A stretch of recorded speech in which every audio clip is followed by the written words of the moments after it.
बिस्मिल्लाहिर्रहमानिर्रहीम अस्सलाम वालेकुम वरहमतुल्लाहि वबरकातुहू। महमद फ़तेह हिरार सुल्तान ड्रामा सीरीज़ की किस्त नंबर 69 का दूसरा धमाकेदार ट्रेलर भी आ चुका है। सुल्तान फ़ातेह एक मरतबा फिर जंग पर जाने के लिए तैयार हो चुके हैं और जैसा कि हमने आपको अपनी पिछली वीडियो में कहा था कि बायज़ीद को कुछ नहीं होगा।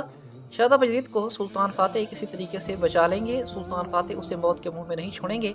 तो आप लोग देखें कि बायज़ीद बिल्कुल सही सलामत है और वो सुल्तान फ़ातेह के साथ खड़ा है, वो भी जंग पर जाने के लिए तैयार है।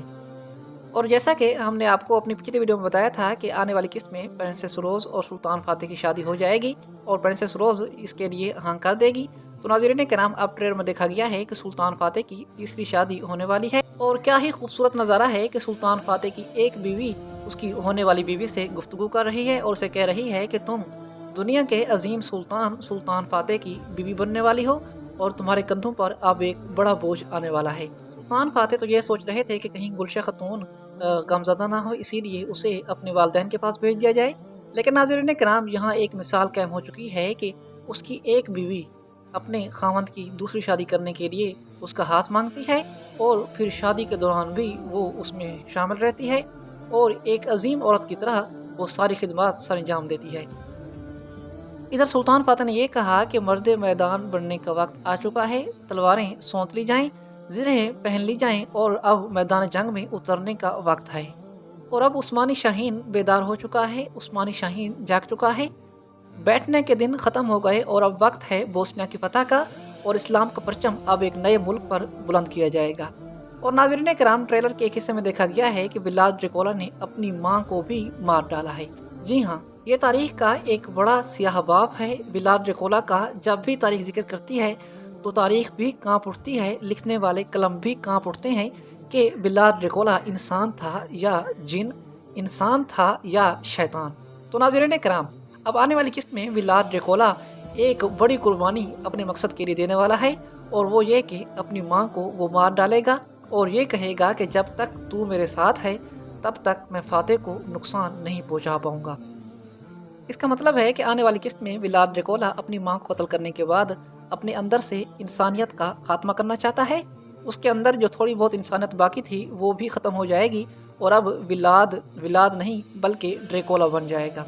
और नाज़रीन कराम, तारीख के मुताबिक ड्रेकोला का मानी भी यही है कि शैतान का बेटा। ड्रेकोला कहते हैं शैतान के बेटे को, तो इसी वजह से तारीख में इसे ये नाम दिया गया है। इसके बाप को शैतान कहा जाता था और फिर जब ये पैदा हुआ और इसकी वहशतनाकियाँ दुनिया भर में मशहूर हुई तो फिर इसे ड्रेकोला का लक़ब दिया गया, यानी अज़दहा, शैतान का बेटा।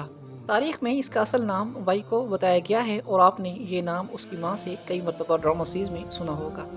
बहरहाल नाज़रीन के नाम, इसहाक पाशा अभी थोड़े से टाइम के लिए सुल्तान फ़ातेह के साथ वज़ीर आज़म के तौर पर खिदमत सर अंजाम देगा।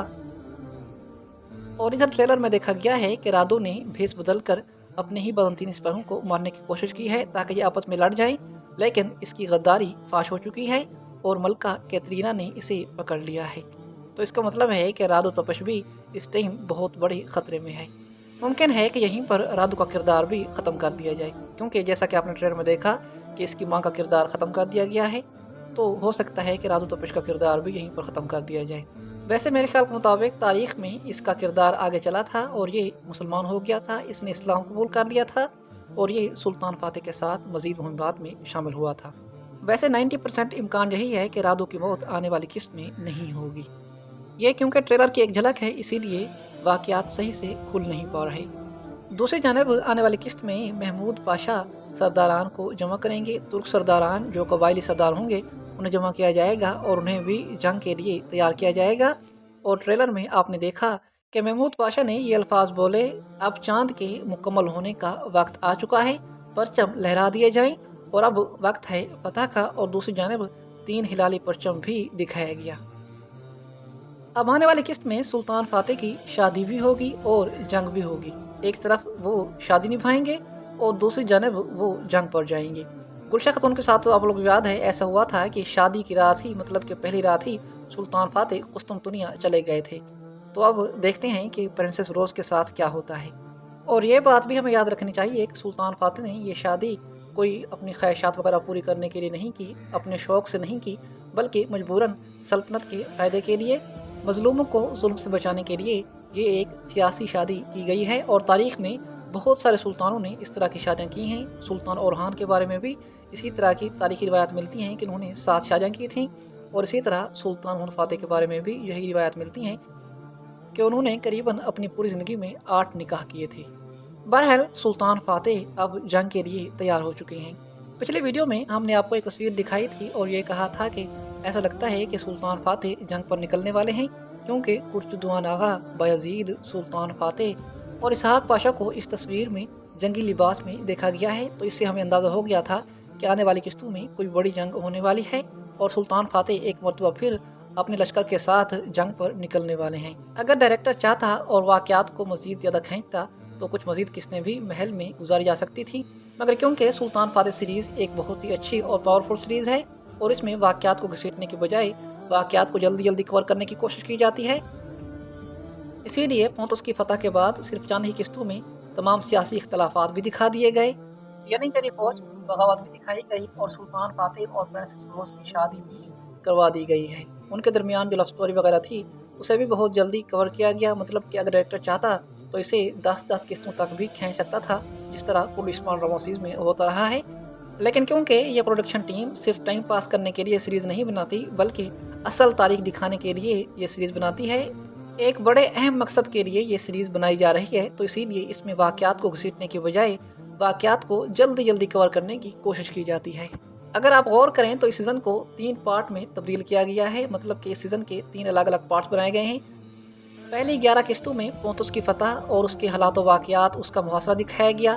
اب اگلی 10 سے 11 قسطوں میں ہمیں بوسنیا کی فتح اور وہ ساری صورتحال دکھائی جا رہی ہیں، اور اب اس سیزن کی آخری 10 سے 12 قسطوں میں ہمیں سلطان فاتح کا بلاد کے ساتھ ٹاکرا، بلاد کے خلاف جنگیں، وہ مہمات جو تاریخ میں بلیک الفاظ میں لکھی گئی ہیں، بلاد ڈریکولا کی وہ وحشت ناکیاں۔ تو بوسنیا کی فتح کے بعد ہم بلاد ڈریکولا کی وہ ساری وحشت ناکیاں دیکھیں گے جو تاریخ میں ہم پڑھتے ہیں کہ اس کی آنکھوں سے خون نکلتا تھا اور یہ اتنا زیادہ وحشی تھا کہ اس کے مرنے کے بعد بھی اس کے اوپر کئی کہانیاں گھڑی گئیں۔ تو ناظرین کرام، اب سیزن کے آخری حصے میں وہ سارے حالات و واقعات دکھائے جائیں گے، مطلب کہ ایک ہی سیزن میں ہمیں 3 زبردست قسم کے سرپرائز دیے گئے ہیں۔ وہ واقعات جو 3 سیزن تک کھینچے جا سکتے تھے، جن پر 3 الگ الگ سیزن بنائے جا سکتے تھے، انہیں صرف ایک سیزن میں کور کیا گیا۔ تو اتنا زبردست اور شاندار کام کرنے پر، اس دور میں اتنی زبردست اور شاندار جاندار سیریز بنانے پر سلطان فاتح سیریز کی پوری ٹیم کو سلوٹ تو بنتا ہے۔ تو ناظرین کرام، کیا ہی بات ہے، کیا ہی اداکار ہیں، کیا ہی ڈائریکشن ٹیم ہے، کیا ہی پروڈکشن ٹیم ہے اور کیا ہی پروڈیوسر ہے جو اتنا زبردست کام کر رہا ہے۔ ہم یہاں بیٹھ کر اور تو کچھ نہیں کر سکتے، بس سلطان فاتح سیریز کی ٹیم کو اور اس پروڈیوسر کو یہ دعا ضرور دے سکتے ہیں کہ اللہ تعالیٰ اس سیریز کو مزید زیادہ کامیابی اور ترقی عطا فرمائے، آمین۔